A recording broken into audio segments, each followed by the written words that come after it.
where the mind is without fear and the head is held high, where knowledge is free.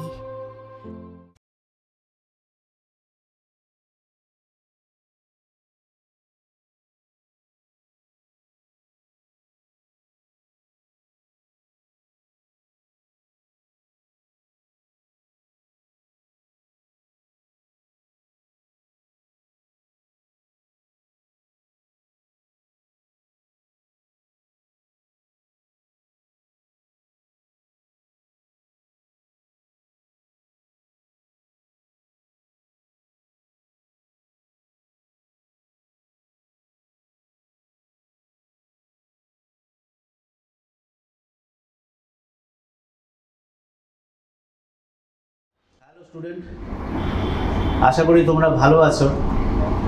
এই কঠিন সময়ে তোমরা স্কুলে যেতে পারছো না, সেই জন্য হয়তো বাড়িতে বসেই সেলফ স্টাডি করছো।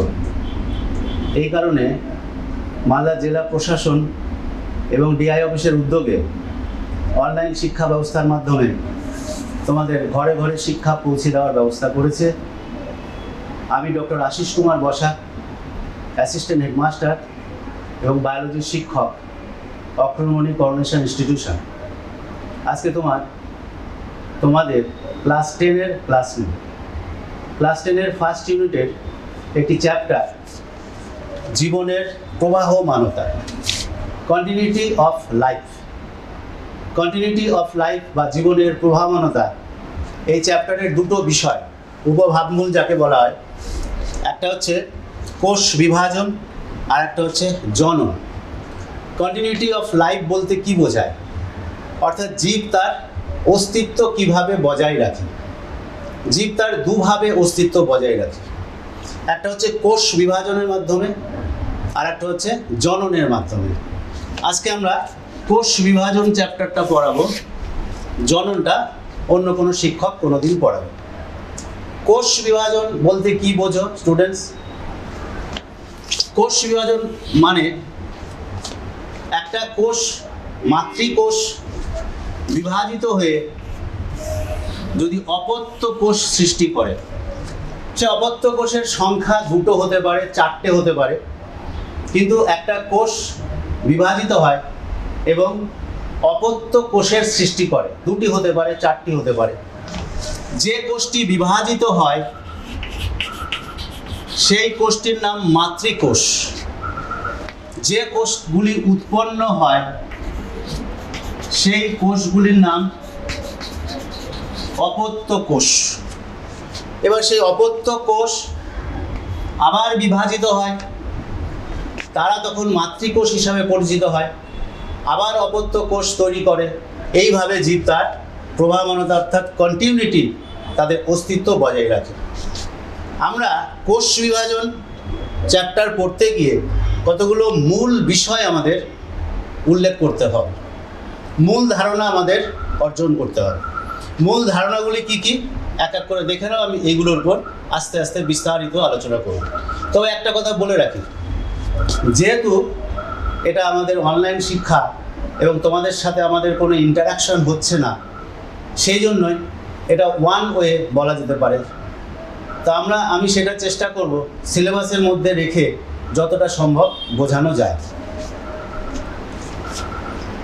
মুখ্য ধারণাসমূহ: ক্রোমোজোম, ডিএনএ এবং জিনের আন্তঃসম্পর্ক, ক্রোমোজোমের প্রকারভেদ, ক্রোমোজোমের সংখ্যা, ক্রোমোজোমের গঠন, ক্রোমোজোমের রাসায়নিক উপাদান এবং এই কোষ বিভাজনে কি কি অঙ্গাণু অত্যধিক প্রয়োজনীয়।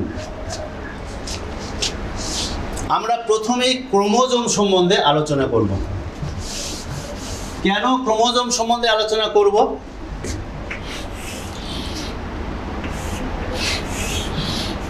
ক্রোমোজোম কোষের যে অত্যন্ত অন্যতম অঙ্গাণু, যেটাকে বলে নিউক্লিয়াস, সেই নিউক্লিয়াসের অন্যতম উপাদান হচ্ছে ক্রোমোজোম। তাহলে ক্রোমোজোম কি, ক্রোমোজোম কীভাবেই বা উৎপন্ন হলো সেগুলো আমরা জানব। তার সাথে ডিএনএ এবং জিনেরই বা কী সম্পর্ক সেটাও আমরা বলবো। ক্রোমোজোম কাকে বলে? ক্রোমোজোম একটা নিউক্লিয় উপাদান, অর্থাৎ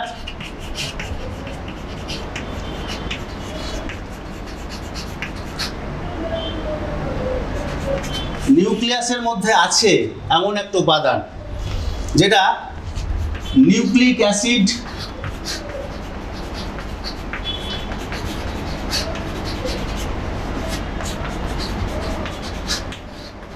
ও প্রোটিন দিয়ে গঠিত। সেই নিউক্লিয় প্রোটিন, সেই উপাদানটাকে বলা হয় নিউক্লিয় প্রোটিন। সেই নিউক্লিয় প্রোটিন যেটা স্বপ্রজননশীল, নিজে নিজেই তার ডিভিশন করতে পারে, স্বপ্রজননশীল, যেটা বংশগতির বৈশিষ্ট্য এক জনু থেকে আরেক জনুতে সঞ্চারিত করে, এক জনু থেকে আরেক জনুতে সঞ্চারিত করে, যা মিউটেশন ঘটায়, যা প্রকরণ ঘটায়, যা বিবর্তনে সাহায্য করে, সেই নিউক্লিয় জালিকা বা ক্রোমাটিন বস্তু, সেটাই হচ্ছে ক্রোমোজোম। তাহলে ক্রোমোজোমের মধ্যে আরও দুটো অংশ আছে, ডিএনএ এবং জিন। তাদের আন্তঃসম্পর্ক আমাদের দেখতে হবে। বেশ,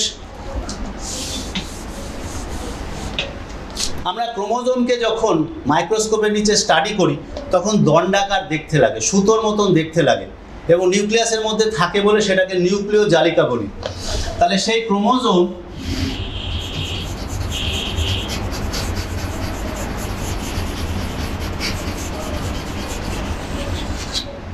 ক্রোমোজোম ডিএনএ দিয়ে গঠিত। তাহলে ক্রোমোজোম ডিএনএ এবং এখানে প্রোটিন থাকে, ডিএনএ এবং প্রোটিন যাকে, এবং আরএনএ। তাহলে এর মধ্যে আরএনএ, ডিএনএ, প্রোটিন থাকে, সেটা কুণ্ডলীকৃত অবস্থায় থাকে। সেই কুণ্ডলীকৃত অবস্থায়, অর্থাৎ ক্রোমোজোমকে যদি আমরা টানতে থাকি, ডিএনএ বা প্রোটিনকে যদি আমরা এরকমভাবে আলাদা করে নিই, তাহলে ক্রোমোজোমের কোনো অস্তিত্বই থাকবে না। তাহলে ক্রোমোজোমের মধ্যে কি থাকছে? ডিএনএ থাকছে এবং প্রোটিন থাকছে, আরএনএ থাকছে। এক কথায় বলতে পারি আমরা নিউক্লিক অ্যাসিড থাকে আর প্রোটিন থাকে, যেটাকে আমরা নিউক্লিয় প্রোটিন বলি। এইবার তাহলে জিন কি? ডিএনএর গঠন আমি একটু পরে ডিটেল বলবো। তাহলে এদের সম্পর্কটা তৈরি করে নিই। তাহলে জিন কি? তাহলে ডিএনএ, তোমরা ডিএনএর মডেল ক্লাস 9-এ সংক্ষিপ্তভাবে ডিএনএ পড়েছো। সেই ডিএনএর একটা ছোট্ট অংশ, যে কোনো ছোট্ট অংশ হতে পারে,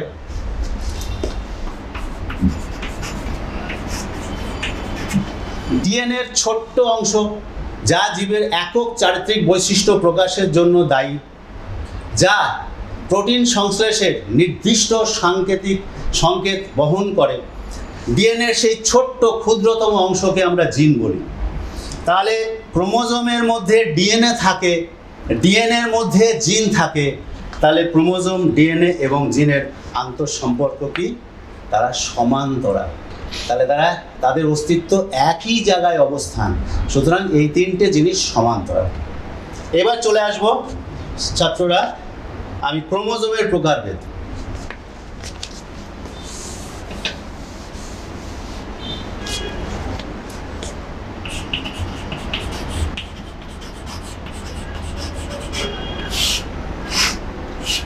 তোমরা জানো অধিকাংশ উন্নত শ্রেণীর প্রাণীদের ক্ষেত্রে, উদ্ভিদ নয়, অধিকাংশ উন্নত শ্রেণীর প্রাণীর ক্ষেত্রে ক্রোমোজোম দুই প্রকারের হয়, অটোজোম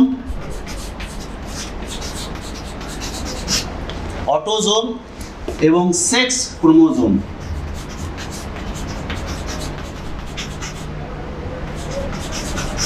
অটোজোম এবং সেক্স ক্রোমোজোম। অটোজোম কি?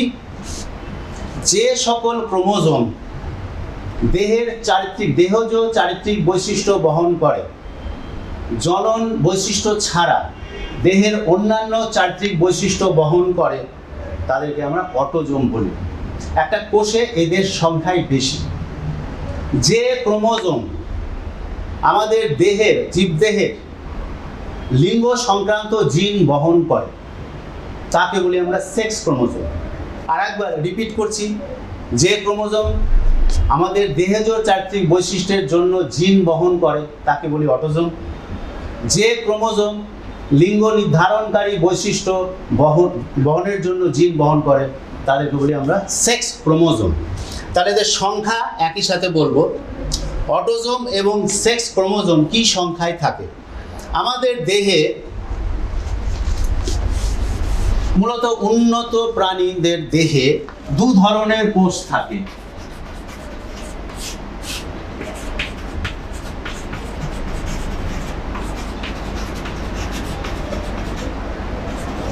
দেহকোষ আর জনন কোষ। দেহকোষের ক্রোমোজোম সংখ্যা আর জনন কোষের ক্রোমোজোম সংখ্যা পৃথকভাবে থাকে। দেহকোষে সাধারণত ডিপ্লয়েড সংখ্যা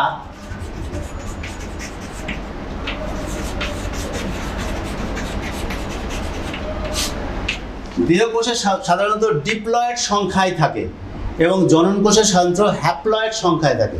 ডিপ্লয়েড এবং হ্যাপ্লয়েড সংখ্যার অর্থ কি?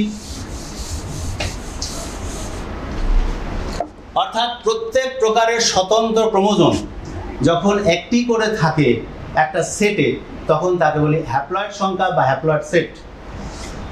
প্রত্যেক প্রকারের স্বতন্ত্র ক্রোমোজোম যখন একটি করে থাকে, অর্থাৎ আমরা যদি এইভাবে ক্রোমোজোম সেট করি, জোড়ায় জোড়ায় ক্রোমোজোমকে আমরা দেখাই, এইভাবে জোড়ায় জোড়ায় ক্রোমোজোম দেখাই, তাহলে এটা এক জোড়া, এটা এক জোড়া, এটা এক জোড়া। তাহলে একে যদি আমরা কোনো সাংকেতিক চিহ্ন দিয়ে বোঝাই, দুটো এ, দুটো বি, দুটো সি, তাহলে হ্যাপ্লয়েড সেট বলতে কি বোঝায় ছাত্ররা? তাহলে একটা এ, একটা বি, একটা সি থাকবে, স্বতন্ত্র ক্রোমোজোমগুলি একটি করে থাকবে। আর ডিপ্লয়েড সংখ্যা বলতে কি বোঝায়?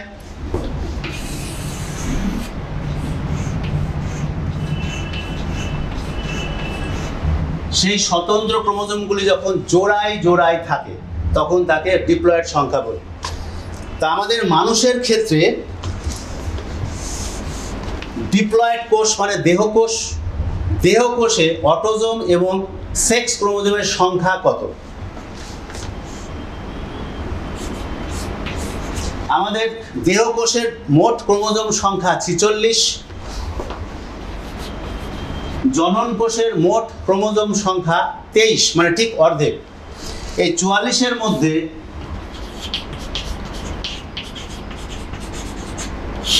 অটোজোম থাকে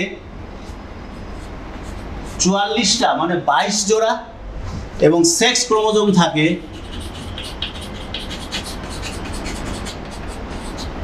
2টি, মানে 1 জোড়া। আর হ্যাপ্লয়েড সেটে অটোজোম থাকে 22টা এবং সেক্স ক্রোমোজোম থাকে 1টা। স্ত্রী পুরুষ ভেদাভেদে সেক্স ক্রোমোজোমগুলো একটু পৃথক থাকে। কিরকম? যেমন স্ত্রী দেহে 22টা প্লাস একটা এক্স ক্রোমোজোম থাকে জনন কোষে। পুং দেহে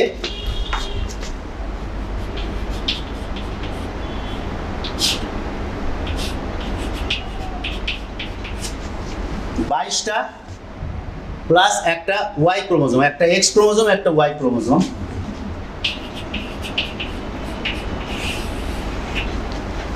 স্ত্রীদেহে প্রত্যেক প্রকারের জনন কোষে স্ত্রীদেহে 22টা অটোজোম, একটি সেক্স ক্রোমোজোম এক্স, অর্থাৎ সেক্স ক্রোমোজোম স্ত্রীদেহে এক্স এক্স থাকে এবং পুরুষ দেহে এক্স এবং ওয়াই টাইপের থাকে। এটা হচ্ছে দেহকোষে থাকে। দেহকোষে পুং দেহে সেক্স ক্রোমোজোম এক্স এবং ওয়াই, স্ত্রী দেহে সেক্স ক্রোমোজোম এক্স এবং এক্স। তাহলে যখন জনন কোষ হয়ে যাচ্ছে তখন তার অর্ধেক হয়ে যাচ্ছে। তাহলে স্ত্রী দেহে 22টা প্লাস এক্স, এবং আরেকটি যদি জনন কোষ আমরা ধরি সেখানেও 22টা প্লাস এক্স। কিন্তু পুরুষ দেহে দু ধরনের জনন কোষ থাকে। এক ধরনের জনন কোষে 22টা প্লাস এক্স এবং 22টা প্লাস ওয়াই।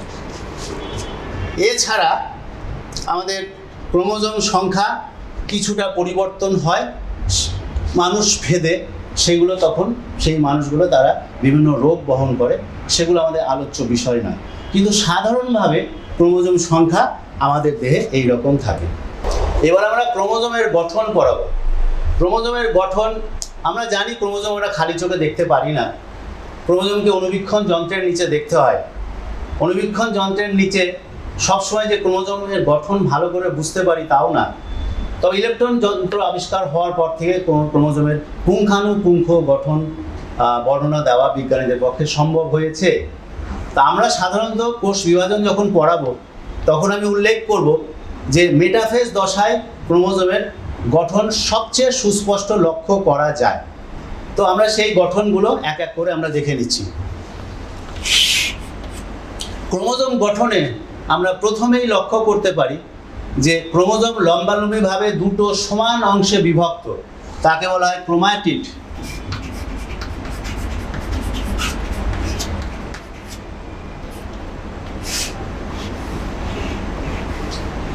অর্থাৎ ক্রোমোজোম সমানভাবে লম্বালম্বিভাবে দুটো অংশে বিভক্ত, তাকে বলা হয় ক্রোমাটিড।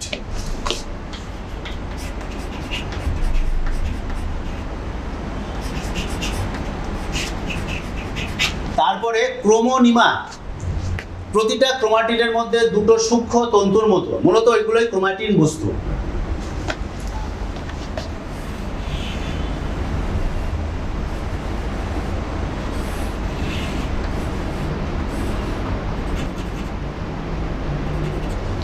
প্রতিটা ক্রোমাটিডের মধ্যে আবার সূক্ষ্ম সুতোর মতন দুটো করে তন্তু লক্ষ্য করা যায়, তাদেরকে বলা হয় ক্রোমোনিমা। এই ক্রোমোনিমাগুলো কুণ্ডলীকৃত অবস্থায় থাকে, প্যাঁচানো অবস্থায় থাকে। যদি সোজাভাবে সেই প্যাঁচ থাকে তাহলে সোজাভাবে খোলা যায়, তাকে বলে প্যারানিমিক কুণ্ডলী। এটা আমি বোর্ডে লিখছি না, তোমাদেরকে আমি রিপিট করে বলে দিচ্ছি।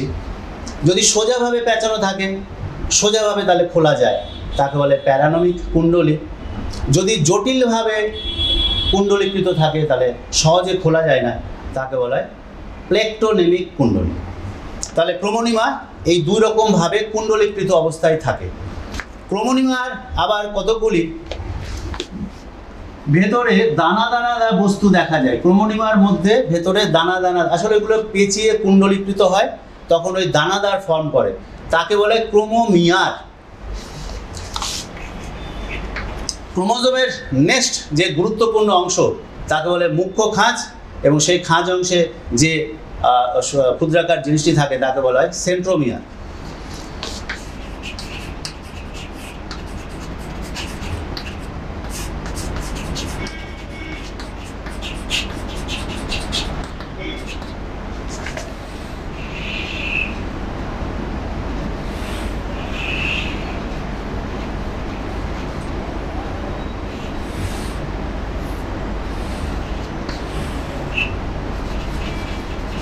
প্রত্যেকটি ক্রোমোজোমে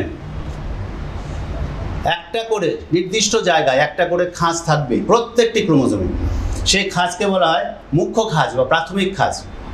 সেই খাঁজ অংশে, খাঁজের যে অংশে বেমতন্তু, কোষ বিভাজনকালে বেমতন্তু যুক্ত হয় তাকে বলে সেন্ট্রোমিয়ার।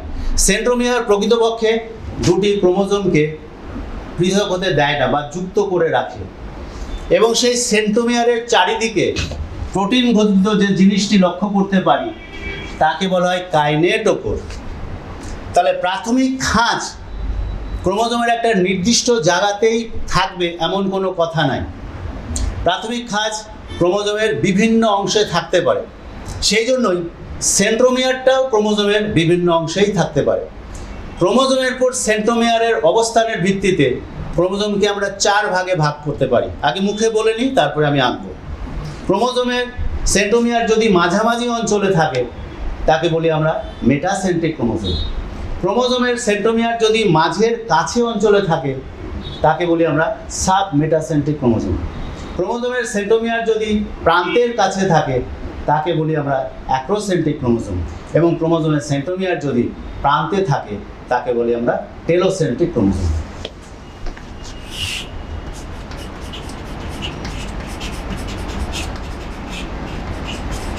মেটাসেন্ট্রিক বলছি একদম মাঝামাঝি অঞ্চলে, একদম সেন্ট্রোমিয়ার দৈর্ঘ্যের মাঝামাঝি অঞ্চলে থাকে।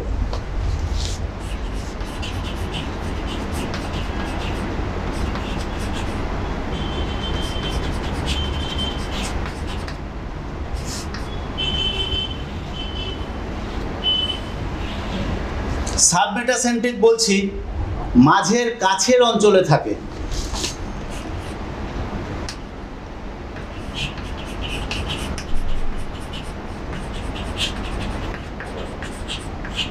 অ্যাক্রোসেন্ট্রিক বলছি প্রান্তের কাছে থাকে, প্রান্তের কাছে থাকে।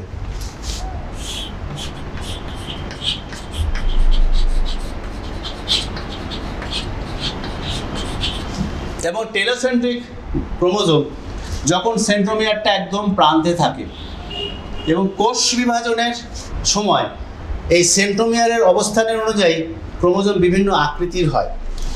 যেমন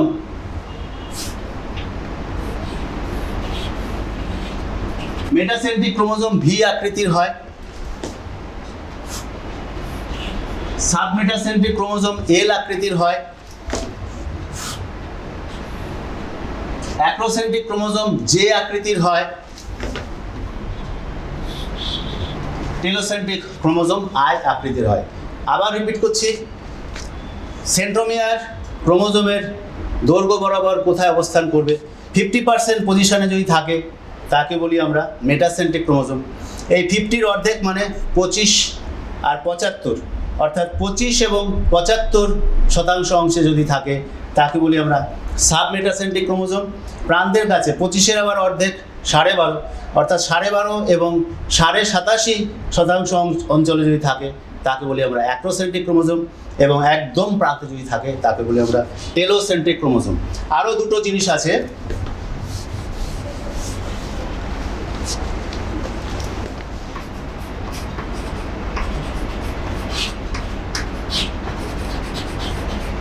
গৌণ খাঁজ। মুখ্য খাঁজ প্রত্যেকটি ক্রোমোজোমে থাকবে, কিন্তু গৌণ খাঁজ প্রত্যেকটি ক্রোমোজোমে থাকতেও পারে, নাও থাকতে পারে।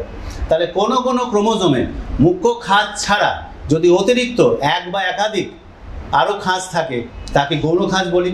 গৌণ খাঁজ অংশে কখনো সেন্ট্রোমিয়ার থাকবে না।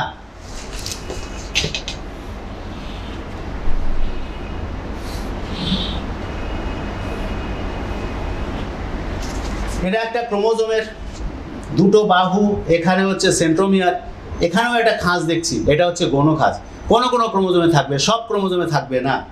গৌণ খাঁজ অংশ এক বা একাধিক থাকতে পারে, প্রান্তেও থাকতে পারে, মধ্যেও থাকতে পারে।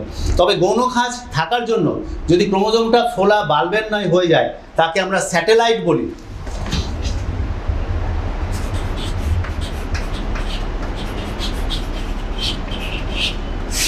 স্যাটেলাইট যুক্ত ক্রোমোজোমকে আমরা স্যাট ক্রোমোজোম বলি।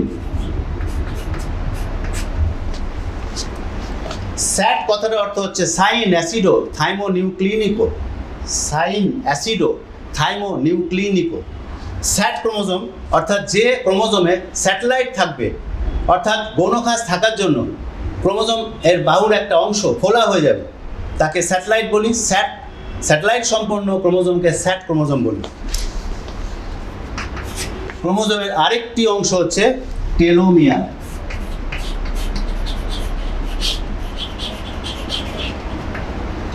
ক্রোমোজোমের আরেকটি অংশ হচ্ছে টেলোমিয়ার।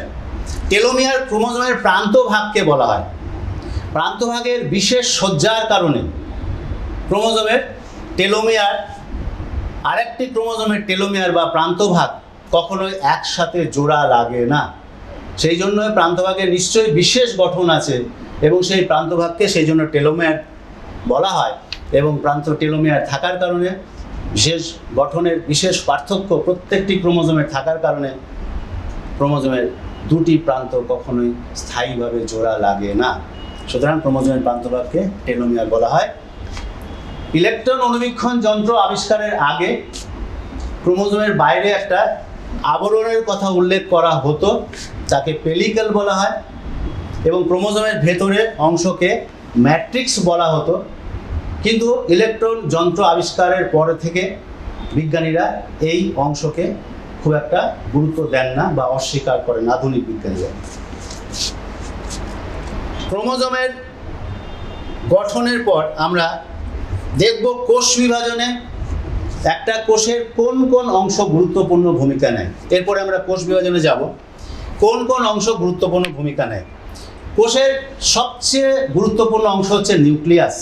নিউক্লিয়াসকে তোমরা জানো, ক্লাস 8-এ 9-এ পড়েছো, কোষের মগজ বলা হয়। সুতরাং কোষ বিভাজন মানে নিউক্লিয়াসের বিভাজন, আর নিউক্লিয়াসের বিভাজন হতে গেলে তো ক্রোমোজোম বিভক্ত হতেই হবে। সেই জন্যই কোষ বিভাজন পড়ার কালে প্রথমেই আমরা ক্রোমোজোম অংশ আলোচনা করেছি। সেন্ট্রোজোম একটা কোষ বিভাজনে বিরাট ভূমিকা গ্রহণ করে। তোমরা জানো যে প্রাণী কোষে সেন্ট্রোজোম থাকে, উদ্ভিদ কোষে থাকে না। এবং কোষ বিভাজনের জন্য সময় আমরা দেখাবো একটু পরে, কোষ বিভাজনের সময় বেমতন্তু প্রয়োজন হয়, বেমতন্তু গঠিত হয়। বেমতন্তু একটা অনুনালিকা দিয়ে গঠিত সূক্ষ্ম তন্তু, যেটা ক্রোমোজোমকে তারা ক্রোমোজোমের ভ্রমণে সাহায্য করে। এবং সেই বেমতন্তু গঠন হয় সেন্ট্রোজোমের অ্যাস্ট্রাল রশ্মি থেকে প্রাণী কোষের ক্ষেত্রে। কিন্তু উদ্ভিদ কোষের ক্ষেত্রে যেহেতু সেন্ট্রোজোম থাকে না, উদ্ভিদ কোষের সাইটোপ্লাজমেই বেমতন্তু অবস্থান করে, অর্থাৎ অনুনালিকা অবস্থান করে। সেখান থেকে কোষ বিভাজনকালে বেমতন্তু গঠিত হয়। সেই জন্যই সেন্ট্রোজোমের একটা বিরাট ভূমিকা আছে কোষ বিভাজনে। রাইবোজোম তোমরা জানো, কোষ বিভাজনের সময় ডিএনএ সংশ্লেষ হয়। আমি এক্ষুনি একটু পরে পড়াবো। ডিএনএ সংশ্লেষ হয়, প্রোটিন সংশ্লেষ হয়, আরএনএ সংশ্লেষ হয়।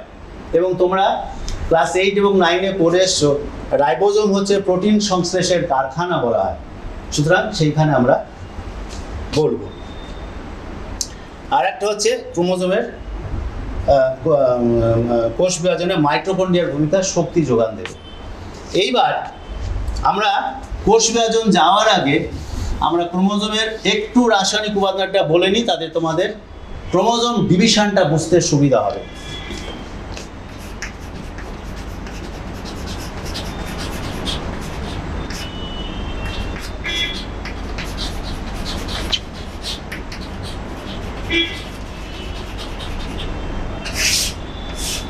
আমি একবার বলেছি, সেই জন্য আবার কোষ বিভাজন যাওয়ার আগে রিপিট করছি। ক্রোমোজোম প্রধানত নিউক্লিয় প্রোটিন, তোমরা জানো, নিউক্লিক অ্যাসিড,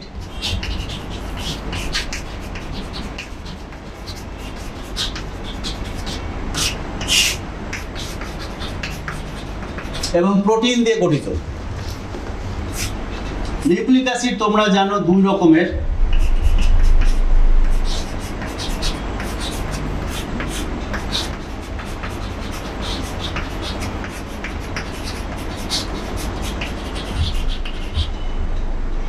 নিউক্লিক অ্যাসিড দুই রকমের, ডিএনএ এবং RNA. Deoxyribose nucleic acid, ribo nucleic acid. Deoxy ribo nucleic acid আর এটা রাইবো নিউক্লিক অ্যাসিড। প্রোটিন দুই ধরনের, হিস্টোন প্রোটিন এবং অহিস্টোন প্রোটিন। এছাড়া কিছু ধাতব আয়ন থাকে।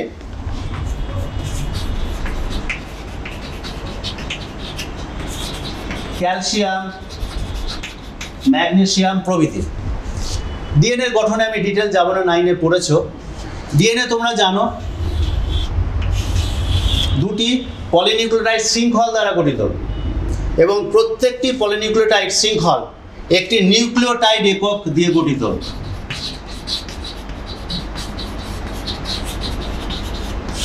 এই নিউক্লিওটাইড এককে 3 অণু রাসায়নিক উপাদান থাকে। একটা হচ্ছে রাইবোজ শর্করা, ডিঅক্সি রাইবোজ শর্করা। একটা হচ্ছে ফসফেট, ফসফরিক অ্যাসিড।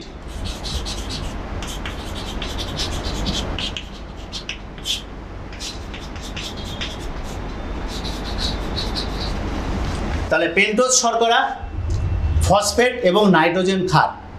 নাইট্রোজেন ক্ষার মোট দু রকমের, প্রথমত দুই রকমের, পিউরিন আর পিরিমিডিন।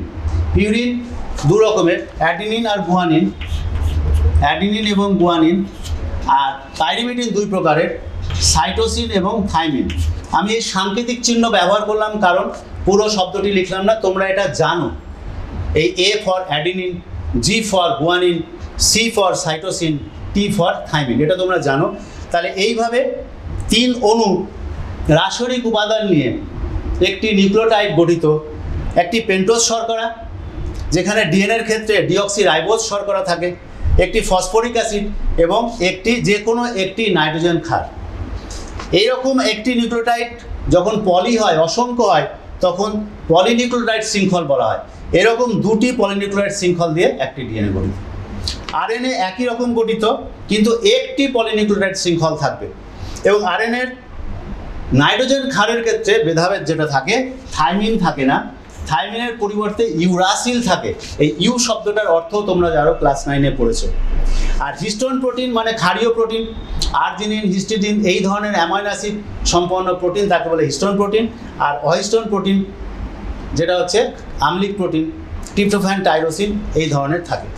এবং এই কারণের জন্য, এই গঠনের জন্য ডিএনএ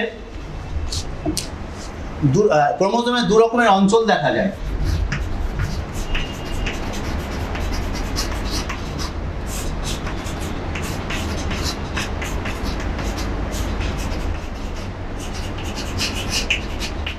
ইউক্রোম্যাটিন অঞ্চল এবং হেটেরোক্রোম্যাটিন অঞ্চল। ইউক্রোম্যাটিন অঞ্চলে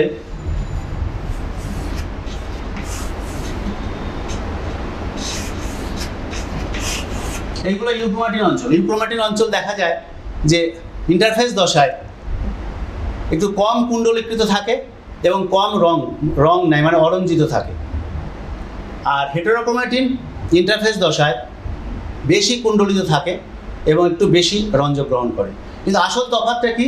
ইউক্রোম্যাটিন অংশে ডিএনএ সক্রিয় জিন থাকে, অর্থাৎ ডিএনএ এর পরিমাণ বেশি। আর হেটেরোক্রোম্যাটিন অঞ্চলে আরএনএ এর পরিমাণ বেশি, এখানে জিনগুলি সক্রিয় নয় এবং এখানে প্রোটিন সংশ্লেষ হয় না, এখানে জিনগুলো সক্রিয় এবং প্রোটিন সংশ্লেষ হয়। আমরা এবার কোষ বিভাজনে, মূল কোষ বিভাজনে আমরা ফিরে যাই। আমরা কোষ বিভাজনের আগে আনুষঙ্গিক অনেক কিছু প্রয়োজন, সেগুলো সম্বন্ধে জানলাম। এবার মূল কোষ বিভাজন আমরা আলোচনা করব। কোষ বিভাজনের তাৎপর্য আগে বুঝিয়ে নিই। এই যে আমরা কোষ বিভাজন, কোষটা বিভাজিত হয়ে কি হয় সেটা হচ্ছে তাৎপর্য। কোষ বিভাজিত হলে প্রথমত জনন। আগেই বলেছি যে জীবের প্রবাহমানতা অর্থাৎ জীবের যে অস্তিত্ব রক্ষা সেটা দুভাবে হতে পারে, একটা কোষ বিভাজন আর একটা হচ্ছে জনন। তাহলে কোষের যে জনন হয় মূলত এককোষী জীবেরা কোষ বিভাজনের মাধ্যমেই জনন করে। বহুকোষী জীবেরা কোষ বিভাজনের মাধ্যমে তাদের সংখ্যা বৃদ্ধি করে, তাদের ক্ষয়পূরণ হয়, তাদের বৃদ্ধি হয়, তাদের পরিণতি, ডেভেলপমেন্ট ঘটে। এগুলো তাদের বহুকোষী জীবের ক্ষেত্রে কোষ বিভাজনের এই তাৎপর্য। অর্থাৎ তাদের কোষের সংখ্যা বৃদ্ধি হয়, কোষটি পরিণতি হয়, বড় পরিণত হয়, কোষের বৃদ্ধি ঘটে, কোষের ডেভেলপমেন্ট হয়, জীবদেহের ডেভেলপমেন্ট হয়। কোনো অংশ নষ্ট হয়ে গেলে সেই অংশ ক্ষতিপূরণ হয়। কিন্তু এককোষী জীবের ক্ষেত্রে তাদের জননের অন্যতম হাতিয়ার হচ্ছে কোষ বিভাজন। এটা হচ্ছে তাৎপর্য। কোষ, পৃথিবীতে যত জীব আছে তাদের মোট 3 রকমের ধরন কোষ বিভাজন হতে পারে। আমরা এখানে 3টে পয়েন্ট লিখেছি, অ্যামাইটোসিস, মাইটোসিস এবং মিওসিস। আমরা এক এক করে আসব।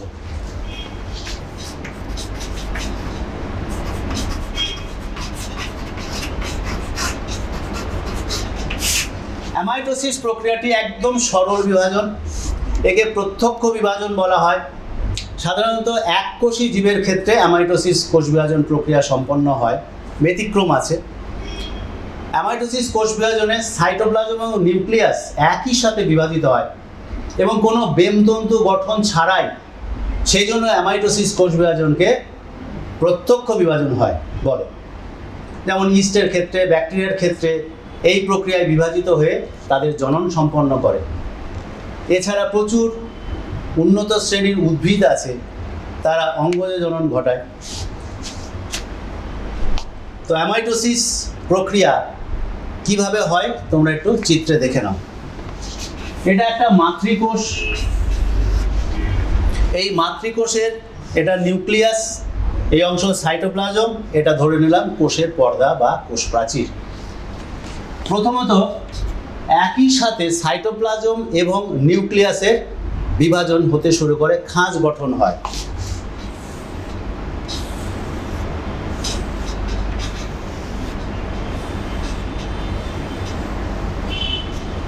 এই খাঁজটি আস্তে আস্তে গভীরতর হয় এবং পরিশেষে দুটি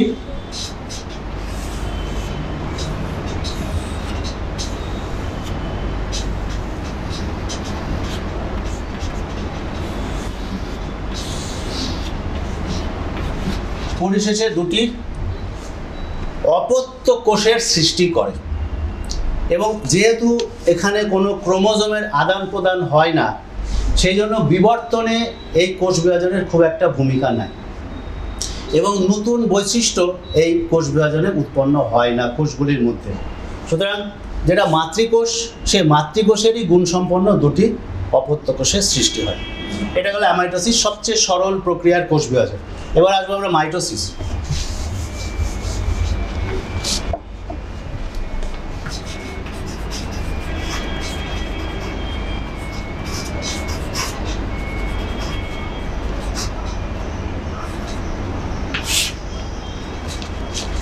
তোমরা জানো বা শুনে থাকতে পারো, মাইটোসিসকে সম বিভাজন বলা হয় বা হোমোটাইপিক বিভাজন বলা হয়। কেন বলা হয় দেখো, এখানে মাতৃকোষ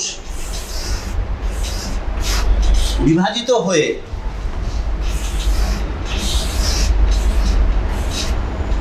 সমান সংখ্যক ক্রোমোজোম বিশিষ্ট, সমগুণ সম্পন্ন, মাতৃকোষের সমান আকৃতি বিশিষ্ট দুটো অপত্য কোষের সৃষ্টি করে।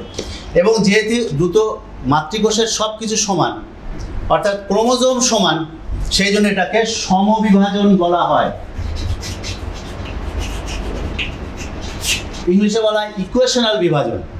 আর দুটোর আকৃতি প্রকৃতি এক হওয়ার জন্য এটাকে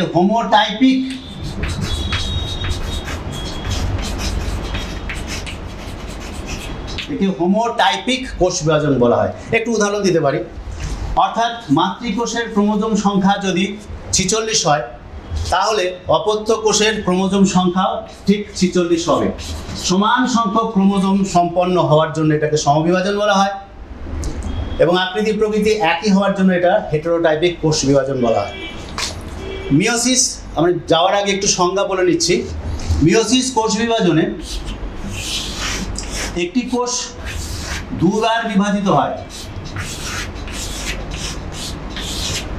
এবং 4টি অপত্য কোষের সৃষ্টি করে অর্ধেক সংখ্যক ক্রোমোজোম বিশিষ্ট। এটার কম্পেয়ার করব বলে আমি এখন লিখলাম, পরে আমি পড়ানোর পরে আর একটুখানি মিওসিস সম্বন্ধে বলে দেবো, আমাদের সিলেবাসে একটু আছে।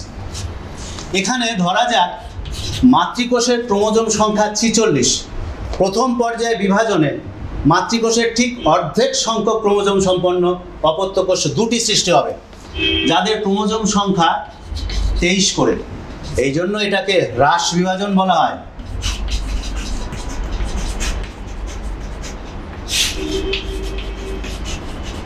মিওসিসকে সেই জন্য হ্রাস বিভাজন বলা হয়। এবং তারপরে আবার বিভাজিত হবে এবং আরও দুটি করে কোষ উৎপন্ন হবে, অপত্য কোষ উৎপন্ন হবে, এবং সেখানেও ক্রোমোজোম সংখ্যা অর্থাৎ মাতৃকোষের ঠিক অর্ধেক থাকবে। তাহলে মাতৃকোষের ঠিক অর্ধেক সম্পন্ন 4টি অপত্য কোষের সৃষ্টি হবে, এবং সংখ্যা যেহেতু অর্ধেক হয়ে যায়, সেই জন্য এটাকে হ্রাস বিভাজন বলা হয়, রিডাকশন বিভাজন বলা হয় ইংলিশে। এবং এদের প্রকৃতিটা মাতৃকোষের থেকে আলাদা হওয়ার জন্য এটাকে বলে হেটেরোটাইপিক কোষ বিভাজন, এটাকে বলা হয় হোমোটাইপিক কোষ বিভাজন। আবার বলছি, মাইটোসিসের অপর নাম সমবিভাজন বা হোমোটাইপিক কোষ বিভাজন, মিওসিসের অপর নাম হ্রাস বিভাজন বা হেটেরোটাইপিক কোষ বিভাজন। এবার আমি মাইটোসিসটা পুরোপুরি পড়িয়ে তারপরে আমি মিওসিসে যাব। মাইটোসিসটা দেখো, মাইটোসিস কোষ বিভাজন যখন হবে তখন একটা কোষ চক্রের মধ্যে, কোষকে একটা কোষ চক্রের মধ্যে দিয়ে যেতে হয়। একটা কোষ বিভাজনের পরবর্তী থেকে তার পরবর্তী বিভাজনের শেষ পর্যন্ত কোষের যে ধারাবাহিক ঘটনার যে আবর্তন, পর্যায়ক্রমিক আবর্তন, তাকে বলা হয় কোষ চক্র।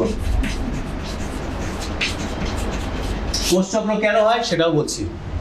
অর্থাৎ কোষটা একটা চক্রাকারে ঘটনাবহুল ঘটনার মাধ্যমে বিভাজনের মধ্যে প্রবেশ করে। প্রতিটি জীবের কোষ চক্রের সময় কিন্তু পৃথক। আমরা জানি, এই যে করোনার কথা শুনছো, এখানে বলা হচ্ছে যে ভাইরাসটি নাকি এখনও সব বিজ্ঞানী সব কিছু আবিষ্কার করতে পারেনি। 20-30 মিনিটের মধ্যে করোনা অসংখ্য এই ভাইরাসগুলো ডিভিশন হয়। আমরা তেমনি জানি ব্যাকটেরিয়া খুব অল্প সময়ের মধ্যে তার কোষচক্র সম্পন্ন করে। আমরা জানি ইস্ট খুব অল্প সময়ের মধ্যে কোষচক্র সম্পন্ন করে। আমরা জানি অন্যান্য উদ্ভিদেরা কেউ 12 ঘন্টা, কেউ 14 ঘন্টা। মানুষের কোষচক্রের যে সময়কাল, স্থিতিকাল, সেটা মোটামুটি 24 ঘন্টা। এবং বিজ্ঞানীরা কোষচক্রকে 4টি পর্যায়ে ভাগ করেছে।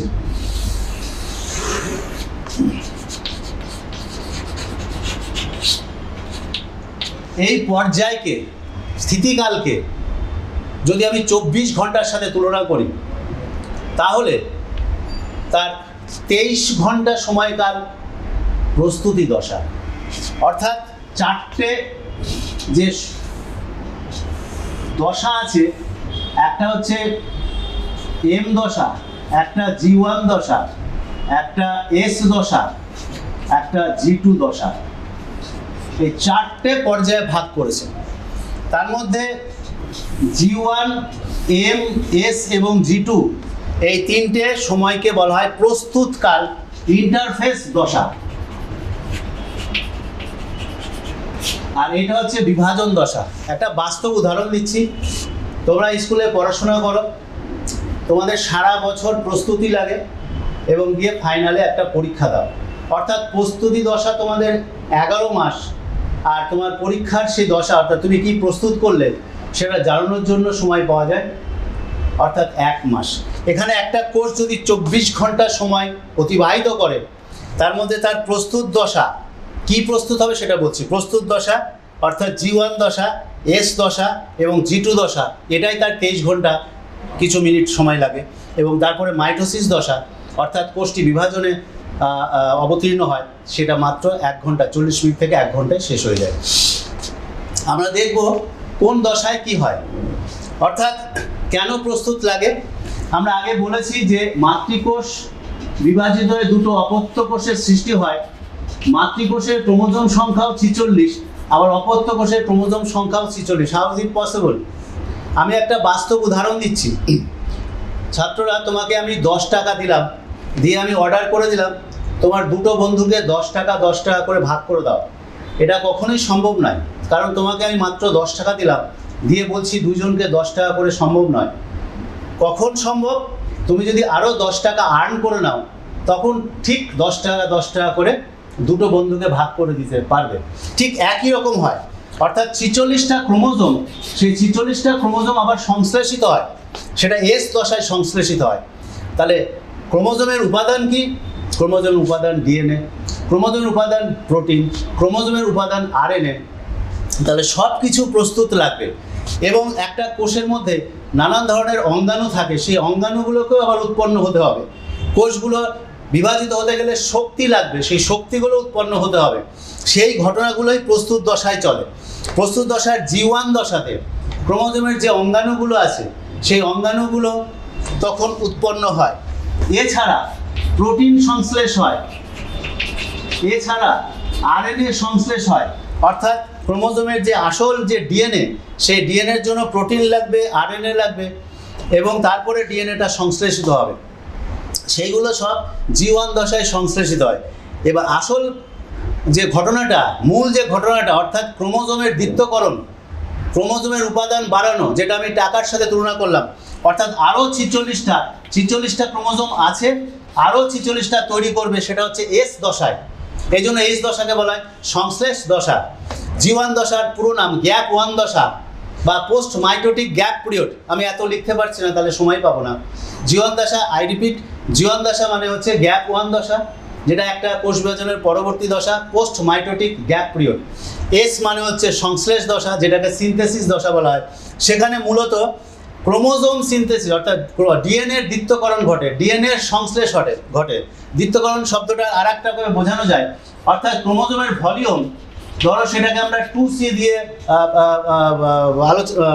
মান্যতা দিই, 2C, এবং সেটার পরিমাণ দ্বিগুণ হয়ে যায়, অর্থাৎ 4C-তে পরিণত হয়। এটাকে ডিএনএর দ্বিত্বকরণ বলা হয়। এবং শেষ অংশটুক G2 দশাতে সম্পন্ন হয়। অর্থাৎ ক্রোমোজোমের যে শক্তি লাগে, কোষ বিভাজনের জন্য যে শক্তি লাগবে, সেই শক্তিটি উৎপন্ন হবে। ওই জন্য মাইটোকন্ড্রিয়ার কথা বলেছিলাম। আচ্ছা, এবার যদি কোনো কারণে শর্ট হয়ে যায় প্রোটিন এবং আরএনএ, তখন সেটাকে লেট প্রোটিন সংশ্লেষ বলা হয়, লেট আরএনএ সংশ্লেষ বলা হয়, সেগুলো হবে। এবং যদি কোনো ডিএনএ উৎপন্নে কোনো ত্রুটি হয়, সেটা রিপেয়ারিং করার জন্য G2 দশাতে যাবে। এবং সেই দশাতে যেতে গেলে কোনো কোষের যদি ত্রুটি থাকে, কোষ বিভাজন স্টপ হয়ে যাবে। কেন ত্রুটি থাকলে স্টপ হয়ে যাবে? আমি একটু মুছে দিচ্ছি ভালো করে লেখার জন্য, উপরে জায়গা নেই কেন, তার জন্য চেক পয়েন্ট থাকে। চেক পয়েন্ট, চেক পয়েন্ট এমন একটা বিন্দু যেখানে কোষের শর্ত পূরণ না হলে কোষ আর বিভাজিত হবে না। অর্থাৎ সেটা একটি প্রোটিন নির্মিত একটি নিয়ন্ত্রণ পদ্ধতি, সেটাকে আমরা ইংলিশে সংক্ষিপ্তভাবে সিডিকে বলি। অর্থাৎ সাইক্লিন নামে একটা protein, cyclin dependent kinase, cyclin এবং সাইক্লিন ডিপেন্ডেন্ট কাইনেস এই চেক পয়েন্ট অর্থাৎ এগুলোকে কন্ট্রোল করে, নিয়ন্ত্রণ করে।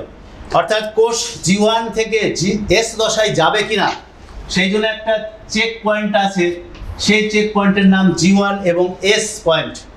অর্থাৎ তারা বাধা দিয়ে দিবে, পরবর্তী পর্যায়ে অগ্রসর হতে দেবে না, তাকে বলে চেক পয়েন্ট।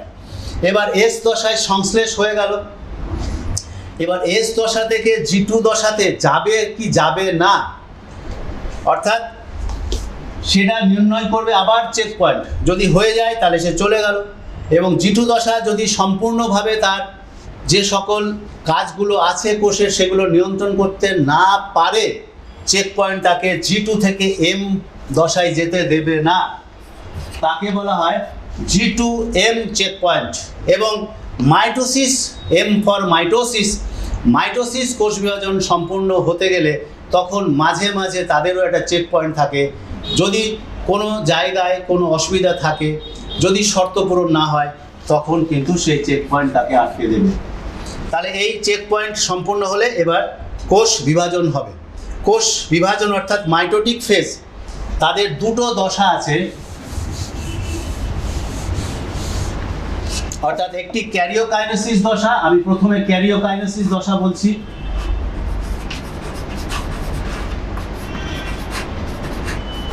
চেক পয়েন্ট সম্পন্ন হলে পরে একটা কথা বলে নিই, চেক পয়েন্ট যদি ঠিক মতন না যায়, যেমন G1 পয়েন্টে অনেক সময় কোষ বিভাজন থেমে যায়, তখন তাকে বলি আমরা G0 দশা। এবং চেক পয়েন্ট যদি ঠিক মতন না হয় তখন কোষের অনিয়ন্ত্রণ কোষ বিভাজন হয়ে যায়, সেই জন্য টিউমার কোষ উৎপন্ন হয়, এবং সেই ক্ষতিকারক টিউমারকে ক্যান্সার কোষ বলা হয়। তোমরা জানো আধুনিক কালে একটা ভয়াবহ রোগে পরিণত হয়েছে। সব কিছু চেক পয়েন্ট নিয়ন্ত্রণ করে। চেক পয়েন্ট অনিয়ন্ত্রিত হয়ে গেলে তখন কোষ বিভাজন অনিয়ন্ত্রিত হয়ে যাবে, এবং কোষ বিভাজন অনিয়ন্ত্রিত হয়ে গেলে টিউমারের সৃষ্টি হবে। টিউমারের সৃষ্টি হবে। সেই টিউমার তোমরা জানো যে দু রকমের হয়, অক্ষতিকারক টিউমারকে বলা হয় বেনাইন টিউমার, আর ক্ষতিকারক হলে সেটা ক্যান্সারাস হয়ে যায়, অর্থাৎ ক্যান্সার কোষ তৈরি হয়। অনিয়ন্ত্রিতভাবে কোষ বিভাজন হতে থাকে এবং দেহকে আমাদের তখন নষ্ট করে দেয়। এবার যদি চেক পয়েন্ট সঠিক থাকে তাহলে মাইটোসিস এগোতে পারবে। মাইটোসিস এগোতে পারলে মাইটোসিসের দুটো দশা আছে, একটা ক্যারিওকাইনেসিস মানে নিউক্লিয়াসের বিভাজন, আরেকটি সাইটোকাইনেসিস মানে নিউক্লিয়াস সঠিকভাবে বিভাজিত হলে তখনই একমাত্র সাইটোপ্লাজমের বিভাজন সম্পন্ন হয়। সাইটোকাইনেসিস দু রকমের হয়, উদ্ভিদের ক্ষেত্রে হয় কোষপাত গঠন, প্রাণীদের ক্ষেত্রে হয় ক্লিভেজ গঠন। আমি একটু আগেই বলে দিলাম। ক্যারিওকাইনেসিস 4টি পর্যায়ের মাধ্যমে সম্পন্ন হয়।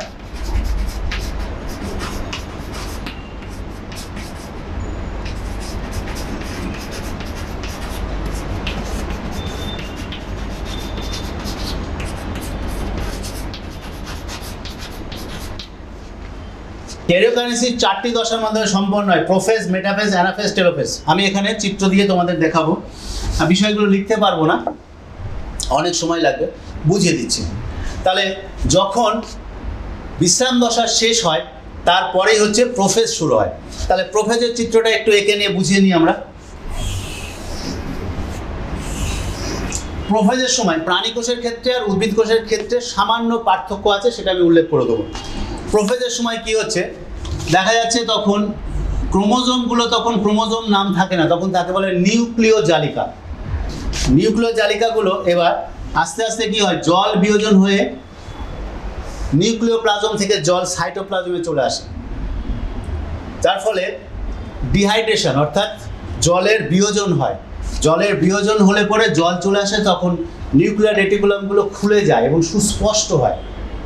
তারপরেই দেখা যাচ্ছে তাহলে নিউক্লিয়ার রেটিকুলাম সুস্পষ্ট হলো। এবার নিউক্লিয়ার রেটিকুলামগুলো আস্তে আস্তে আস্তে আস্তে আস্তে আস্তে তারা কুণ্ডলীকৃত হলো, ছোট হলো তারা। কিন্তু তাদের যে সেন্ট্রোমিয়ার, সেই সেন্ট্রোমিয়ারের সাথে তারা লেগে আছে।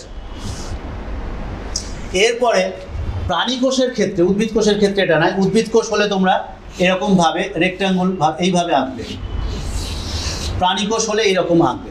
এটা উদ্ভিদ কোষ, এটা হচ্ছে প্রাণী কোষ। প্রাণী কোষের ক্ষেত্রে হলে সেন্ট্রোজোমটা দুটি অপত্য সেন্ট্রিওল গঠন করে এবং তারা পরস্পরের বিপরীত মেরুর দিকে যেতে শুরু করে। এই দশার শেষে আস্তে আস্তে ক্রোমোজোমগুলো বিভাজিত হয়ে ক্রোমাটিড সুস্পষ্ট হয় শেষের দিকে, এবং নিউক্লিওলাস্ট নামে একটা উপাদান থাকে তোমরা জানো, সেই নিউক্লিওলাস্টটা ভেঙে অদৃশ্য হয়ে যায় এবং নিউক্লিয় পর্দা সেটাও ভেঙে অদৃশ্য হয়ে যায়। তাহলে এবার কেমন চেহারাটা হবে এই দশার শেষে?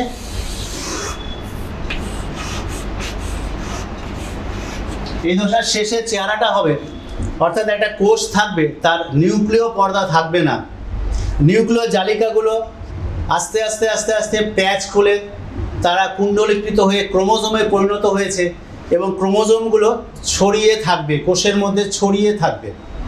এবং প্রাণী কোষের ক্ষেত্রে সেন্ট্রিওলটা দুটো পরস্পরের বিপরীত মেরুতে যাত্রা করে এবং বিপরীত মেরুর দিকে প্রায় পৌঁছিয়ে যায় এবং নিউক্লিওলাস এবং নিউক্লিয় পর্দা তার অবলুপ্ত হয় এবং সেটা মেটাসিস প্রক্রিয়া তখন স্টার্ট হয়। এটা একটা কন্টিনিউয়াস প্রক্রিয়া, প্রোফেজ, মেটাফেজ, অ্যানাফেজ, টেলোফেজ, একটা কন্টিনিউয়াস প্রক্রিয়া। একমাত্র শর্ত পূরণ না থাকলে থামবে, না হলে এই প্রক্রিয়া থামবে না। তো মেটাফেজ প্রক্রিয়ায় কি হয় তোমরা দেখে নাও। আমি আর পৃথক পৃথক চিত্র আঁকবো না। উদ্ভিদ কোষের ক্ষেত্রে একটু রেক্ট্যাঙ্গুলার হবে, প্রাণী কোষের ক্ষেত্রে একটু গোলাকৃতি, ডিম্বাকৃতি হবে। আমি প্রাণী কোষের চিত্র এঁকে তোমাদের বোঝানোর চেষ্টা করছি। মেটাফেজ দশায় সবচেয়ে গুরুত্বপূর্ণ এটা এবং দ্বিতীয় দশা। প্রোফেজ যেমন ক্যারিওকাইনেসিসের প্রথম দশা, মেটাফেজ হচ্ছে দ্বিতীয় দশা, সবচেয়ে গুরুত্বপূর্ণ দশা। এই দশায় প্রাণী কোষের ক্ষেত্রে সেন্ট্রিওলগুলো বিপরীত মেরুতে পৌঁছে যায়, এটাকে মেরু সৃষ্টি করে। মধ্যের অংশটাকে বলা হয় নিরক্ষীয় অংশ, নিরক্ষীয় অঞ্চল, বিষুব অঞ্চল, আর উভয় মেরু তৈরি করে এই সেন্ট্রিওলগুলো, এবং তারা এখান থেকে অ্যাস্ট্রাল রশ্মি তৈরি করে, গঠন করে। ক্রোমোজোমগুলো বিষুব অঞ্চলে আড়াআড়িভাবে অবস্থান করে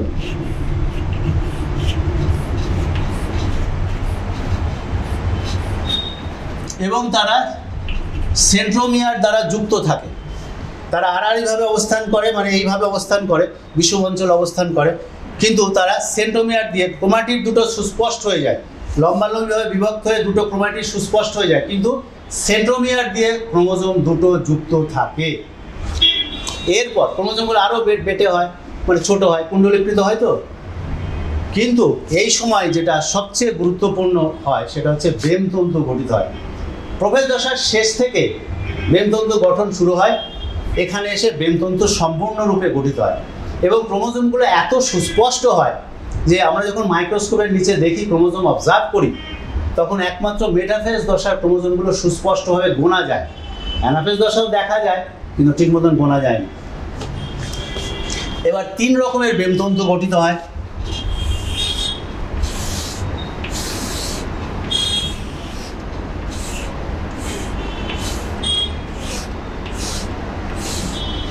কিছু কিছু ব্রেমতন্তু দেখছো মেরু থেকে মেরুতে চলে গেছে, এটাকে বলে কন্টিনিউয়াস বা অবিচ্ছিন্ন ব্রেমতন্তু।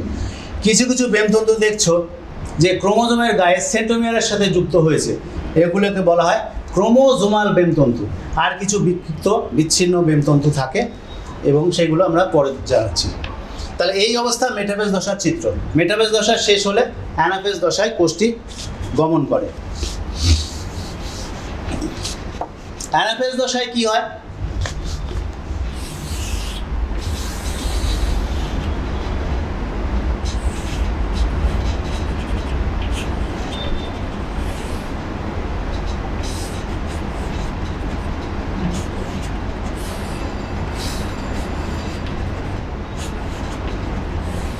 অ্যানাফেজ দশায় ক্রোমোজোমের সেন্ট্রোমিয়ার দুটো বিভক্ত হয়ে যায় আসলে বেমতন্তু সংকুচিত হয়। বেমতন্তুর টানের ফলে সেন্ট্রোমিয়ারটা ঠিক সমানভাবে প্রত্যেকটি অপত্য ক্রোমোজোম সমান অংশ সেন্ট্রোমিয়ার পায়, এবং একটা ক্রোমোজোম তখন দুটো ক্রোমাটিড যে ভাগ হয়ে যায়, এবং প্রত্যেকটি ক্রোমাটিড তখন অপত্য ক্রোমোজোম সৃষ্টি করে, এবং প্রত্যেকটি অপত্য ক্রোমোজোম তখন তার সেন্ট্রোমিয়ার অংশ পাবে। এইভাবে অর্থাৎ সেন্ট্রোমিয়ার অংশ ভাগ হয়ে গেলে বেমতন্তুর টানের ফলে অপত্য ক্রোমোজোমগুলো নিজের নিজের মেরুর দিকে যাত্রা শুরু করে। বেমতন্তুর টানের ফলে সেই যাত্রাটা হয়, এবং এটাকে অ্যানাফেজিক চলন বলা হয়। অ্যানাফেজ দশায় ক্রোমোজোমের এই চলনকে বলা হয় অ্যানাফেজিক চলন। এবং এই অ্যানাফেজিক চলনের সময় সেন্ট্রোমিয়ারের একটা বিরাট ভূমিকা আছে, কেন বেমতন্তুগুলো সেন্ট্রোমিয়ারের সাথে যুক্ত থাকে, এবং সেন্ট্রোমিয়ার টানার কারণে বিভিন্ন ধরনের সেন্ট্রোমিয়ার অবস্থানকারী ক্রোমোজোম তারা বিভিন্ন আকৃতি তৈরি করে। যেমন মেটাসেন্ট্রিক ক্রোমোজোম ভি এর মতন আকৃতি গঠন করে,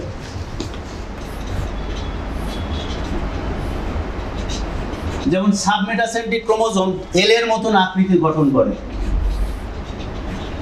যেমন অ্যাক্রোসেন্ট্রিক ক্রোমোজোম জে এর মতন আকৃতি গঠন করে, যেমন টেলোসেন্ট্রিক ক্রোমোজোম আই এর মতন আকৃতি গঠন করে। এটাকে আমরা অ্যানাফেজিক চলন বলি। তারপরে টেলোফেজ। টেলোফেজ ক্যারিওকাইনেসিস সর্বশেষ দশা। এই দশায় ক্যারিওকাইনেসিস সম্পন্ন হয়, অপত্য ক্রোমোজোমগুলো নিজের নিজের মেরুতে পৌঁছায়। অপত্য ক্রোমোজোমগুলো নিজের নিজের মেরুতে পৌঁছায়। প্রোফেজ দশার শুরুতে শেষের দিকে যে নিউক্লিওলাস এবং নিউক্লিয় পর্দার অবলুপ্ত হয়েছিল, সেই নিউক্লিয় পর্দা পুনরাবির্ভাব হয়,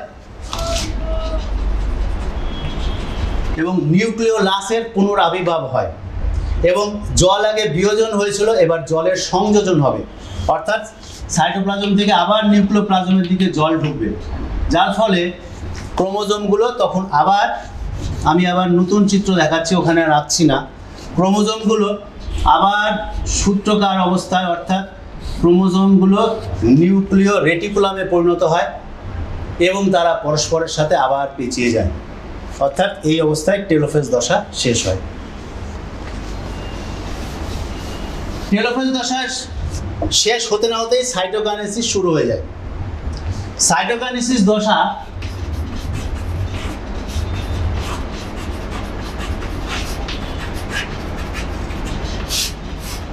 আমি বলেছি দুভাবে হয়। উদ্ভিদের ক্ষেত্রে কোষপাত গঠন, প্রাণীর ক্ষেত্রে হারোইং বা ক্লিভেজ গঠন।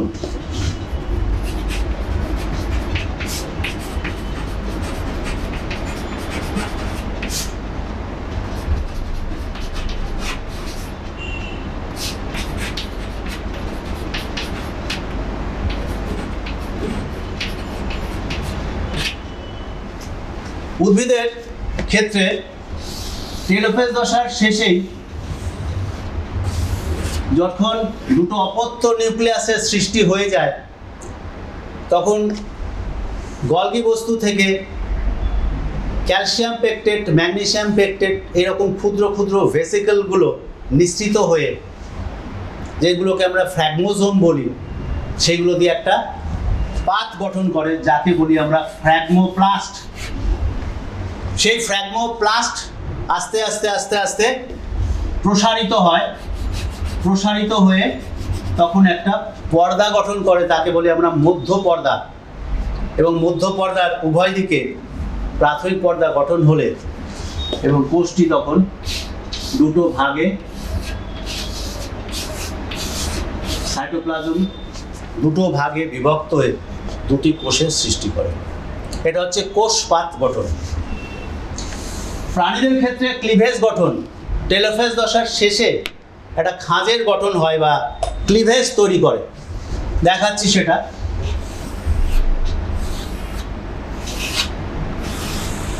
এই খাঁজ যেটা গঠিত হয়, এটা অ্যাক্টিন এবং মায়োসিন তন্তুর কারণে গঠিত হয়, এবং সেখানে একটা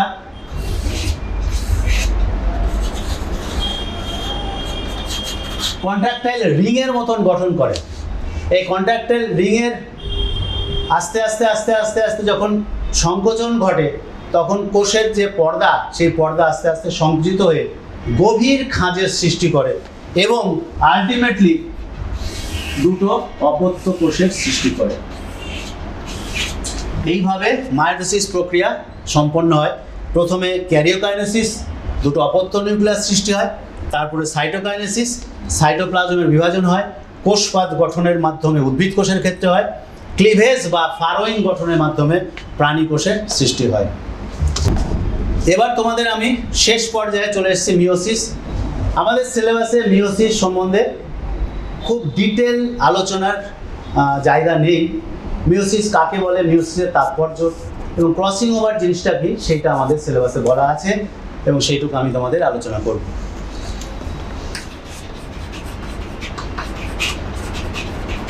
মিওসিস পড়ানোর সময় বলেছিলাম মিওসিসকে হ্রাস বিভাজন বলা হয়, কারণ মিওসিস দুটি পর্যায়ে, একটি মাতৃকোষ বিভাজিত হয়ে 4টি অপত্য কোষের সৃষ্টি করে এবং ক্রোমোজোম সংখ্যা অর্ধেক হয়ে যায়, অর্থাৎ অর্ধেক সংখ্যক ক্রোমোজোম বিশিষ্ট 4টি মাতৃকোষের সৃষ্টি করে। কিন্তু মিওসিসের যে অংশ অত্যধিক গুরুত্বপূর্ণ, কারণ মিওসিসের তাৎপর্য তোমাদের সিলেবাসে আছে। মিওসিসের তাৎপর্য, প্রধান তাৎপর্য হচ্ছে মিওসিস প্রজাতির ক্রোমোজোম সংখ্যা ধ্রুবক রাখে, 1 নম্বর। মিওসিস এবার যে অপত্য কোষ সৃষ্টি হয় তাতে জিনের নতুন বৈশিষ্ট্য সম্পন্ন অপত্য কোষের সৃষ্টি হয়। কেন না, ক্রসিং ওভার ঘটে। ক্রসিং ওভার একটা সাংঘাতিক ঘটনা, একটা গুরুত্বপূর্ণ ঘটনা, যেখানে দুটি ক্রোমাটিডের মধ্যে জিনের আদান প্রদান হয় এবং জিনের নতুন সমন্বয় গঠন করে, তাকে বলা হয় ক্রসিং ওভার। এবং মিওসিসের ফলে এই ক্রসিং ওভারের জন্য নতুন বৈশিষ্ট্য সৃষ্টি হয়, যার ফলে জনক্রমে, অর্থাৎ কোষের যে সাইকেল, সেই জনক্রমে মিওসিস একটা বিরাট ভূমিকা পালন করে। মিওসিসকে হ্রাস বিভাজন বলা হয় কেন? ক্রোমোজোম সংখ্যা অর্ধেক হয়ে যায় এবং এটা সাধারণত জনন মাতৃকোষ এবং রেণু মাতৃকোষের ক্ষেত্রে এটা হয়, কারণ জনন মাতৃকোষের থেকে জনন কোষ যখন উৎপন্ন হয় তখন ক্রোমোজোমের সংখ্যা যদি অর্ধেক না হতো তাহলে প্রত্যেকটি প্রজাতিতে ক্রোমোজোম সংখ্যা দ্বিগুণ সংখ্যায় বেড়ে যেত। সেই জন্যই দুটো গ্যামেট কোষের যখন মিলন হয় তখন দুটো গ্যামেট কোষ আবার যখন 23 এবং 23টা ক্রোমোজোমের মিলন হয়ে আবার 46 ক্রোমোজোম সম্পন্ন দুটি একই ক্রোমোজোম সম্পন্ন আবার একটি নতুন অপত্য সৃষ্টি হয়, যাতে প্রজাতির ক্রোমোজোম সংখ্যা ধ্রুবক থাকে। আর নতুন বৈশিষ্ট্য কিভাবে উৎপন্ন হয় জিনের আদান প্রদান, সেটি আমাদের সিলেবাসে আছে, দেখাচ্ছি। মিওসিস পর্যায়টি দুটি পর্যায়, একটা প্রথম মিওসিস, একটা হচ্ছে দ্বিতীয় মিওসিস। প্রথম মিওসিস আর দ্বিতীয় মিওসিস। প্রথম মিওসিস পর্যায় আবার ঠিক 4টি ভাগে ভাগ করা হয়। প্রথম প্রফেজ, প্রথম মেটাফেজ, প্রথম অ্যানাফেজ এবং প্রথম টেলোফেজ। কিন্তু সবগুলো আলোচনা করার আমাদের বিষয় নয়। আবার ঠিক দ্বিতীয় পর্যায়েতেও 4টি পর্যায় আছে, দ্বিতীয় প্রফেজ, দ্বিতীয় মেটাফেজ, দ্বিতীয় অ্যানাফেজ এবং দ্বিতীয় টেলোফেজ। শুধু প্রথম প্রফেজে একটি গুরুত্বপূর্ণ ঘটনা ঘটে। প্রথম প্রফেজের 5টি উপদশা আছে, লেপ্টোটিন, জাইগোটিন, প্যাকেটিন, ডিপ্লোটিন এবং ডায়াকাইনেসিস। আবার বলছি, প্রথম প্রফেজ দশার 5টি উপদশা আছে, লেপ্টোটিন, জাইগোটিন, প্যাকেটিন, ডিপ্লোটিন এবং ডায়াকাইনেসিস। অর্থাৎ যে ক্রসিং ওভার হয় সেটা প্যাকেটিন উপদশায় হয়, প্যাকেটিন উপদশায় হয়। অর্থাৎ একটা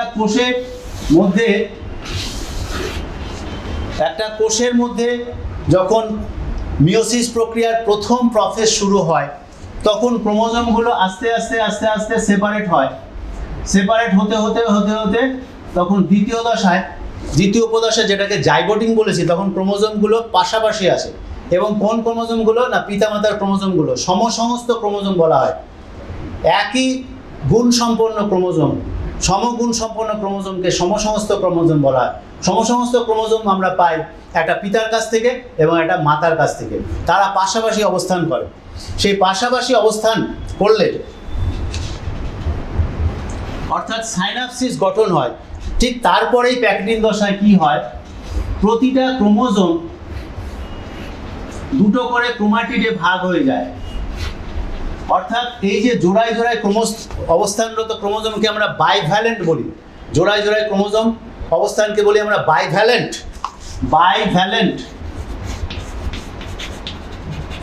এই বাইভ্যালেন্টের ক্রোমোজোম দ্বয় 4টি ক্রোমাটিড সম্পন্ন হয়, তাকে বলা হয় টেট্রাড।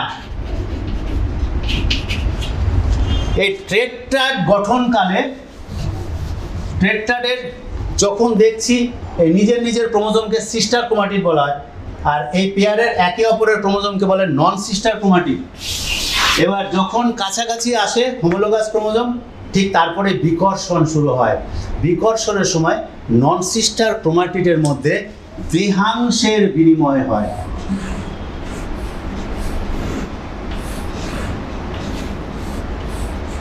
এরকম দেহাংশের বিনিময় হয়, অর্থাৎ এই ক্রোমোজোমের জিন এই অংশে যায়, আবার এই ক্রোমোজোমের কিছু জিন এই অংশে যায়।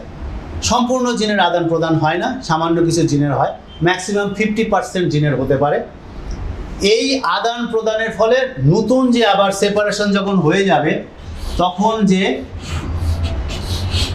এই ক্রোমোজোমগুলো হবে তাদের কিছু নতুন বৈশিষ্ট্য থাকবে, এবং এই ঘটনার নাম ক্রসিং ওভার। এবং ক্রসিং ওভারের ফলাফলকে বলা হয় রিকম্বিনেশন বা জিনের নতুন নতুন সমন্বয়। এবং তারা ছাড়াছাড়ি যখন হয়, সেটা ডিপ্লোটিন দশায়, তখন একটা এক্স অক্ষরের ন্যায় হয়। সেই এক্স অক্ষরের ন্যায় গঠনকে বলা হয় কায়াজমা। এই শব্দগুলো লাগবে বলে আমি তোমাদের দিয়ে দিলাম। এবং ডায়াকাইনেসিস দশাতে নন সিস্টার ক্রোমাটিডগুলো সম্পূর্ণভাবে পৃথক হয়ে যায়। একদম পৃথক হয়ে না গেলেও আনতভাবে লেগে থাকে। আমাদের যেটা আজকের মূল বিষয়, সেটা শুধুমাত্র ক্রসিং ওভার। ক্রসিং ওভার হচ্ছে নন সিস্টার ক্রোমাটিড দ্বয়ের মধ্যে জিনের আদান প্রদান হয়, এবং জিনের আদান প্রদানের ফলে নতুন জিনের সৃষ্টি হয়, সমন্বয় তৈরি হয়। এটাই মিওসিস প্রক্রিয়ার বিশেষ বৈশিষ্ট্য, অর্থাৎ অপত্য কোষের মধ্যে নতুন জিনের সমন্বয় গঠিত হয়। তো স্টুডেন্ট, আমি আজকে তোমাদের এই চ্যাপ্টার জীবনের প্রবাহমানতা অর্থাৎ কন্টিনিউটি অফ লাইফ শেষ করলাম। তোমরা আশা করি বুঝতে পেরেছো। তোমরা ভালো করে রিডিং পড়ো, এবং আমি যদি পরে সময় পাই তাহলে আমি আবার এর রিভিশনাল ক্লাসে এসে তোমাদেরকে কিছু বিশেষ প্রশ্ন দিব, সেই প্রশ্নগুলো তৈরি করতে পারো। তোমরা প্রত্যেকটি প্রথমে এই গোটা চ্যাপ্টারে রিডিং পড়ো এবং সিলেবাসটি ভালো করে পড়ো। আমরা প্রথমেই উপদেশ দিই, প্রথমে সিলেবাসটা ভালো করে পড়ে নিতে হবে, এবং কোশ্চিন ধরে ধরে এই যে আলোচনাগুলো করলাম সেগুলো তোমরা উত্তর তৈরি করো। এবং সর্বশেষ আমার উপদেশ, কোনো একটা চ্যাপ্টার শেষ করার পর অনুশীলনীটা ভালো করে করবে। সুতরাং সকলের জন্য শুভেচ্ছা থাকলো। তোমরা ভালো করে পড়াশোনা করো। আমি আবার তোমাদের সামনে ফিরে এসে অন্য চ্যাপ্টার নিয়ে আলোচনা করব। ধন্যবাদ।